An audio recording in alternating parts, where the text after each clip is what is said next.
ગુજરાત કોંગ્રેસ પ્રદેશ અધ્યક્ષ અમિત ચાવડાએ ભાજપ સરકાર પર ગંભીર આક્ષેપો કરતા જણાવ્યું કે સમગ્ર ગુજરાતમાં ગેરવહીવટ, ભ્રષ્ટાચાર અને અંધેરશાહી ચાલી રહી છે। તેમણે કહ્યું કે સુરત શહેરમાં ભાજપની ટ્રિપલ એન્જિન સરકાર હોવા છતાં જનતા ત્રસ્ત છે।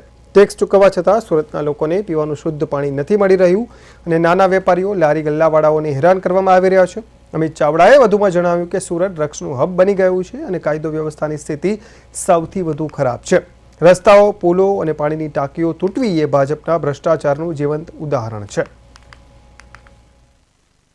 સમગ્ર ગુજરાતમાં જે રીતે ચારે તરફ ભ્રષ્ટાચાર, ગેરવહીવટ, અંધેર ચાલી રહ્યું છે, એ જ રીતે આ સુરત મહાનગરમાં પણ તમામ વર્ગ વિસ્તારના લોકો આ ટ્રિપલ એન્જિન સરકાર એટલે કે ભાજપ શાસિત કોર્પોરેશન, રાજ્ય સરકાર અને કેન્દ્ર સરકાર આ ત્રણેયના ભ્રષ્ટાચાર, ગેરવહીવટ ત્રસ્ત છે।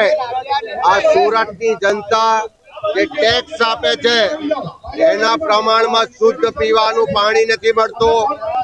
ચારે તરફ ભ્રષ્ટાચાર છે, ચારે તરફ લારી ગલ્લા પાથરણા વાળા હોય, નાના દુકાનદારો હોય અને હેરાનગતિ થાય છે।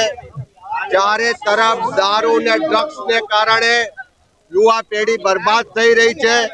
કાયદો વ્યવસ્થાની પરિસ્થિતિ કથળી ગઈ છે। અહીંયાથી રાજ્યના ગૃહમંત્રી છે, રાજ્યના ડેપ્યુટી સીએમ છે, પણ કાયદો વ્યવસ્થાની સૌથી ખરાબ પરિસ્થિતિ ગુજરાતમાં સુરતમાં છે। આખા ગુજરાતમાં ડ્રગ્સનું જો કોઈ હબ હોય તો સુરત શહેર બન્યું છે।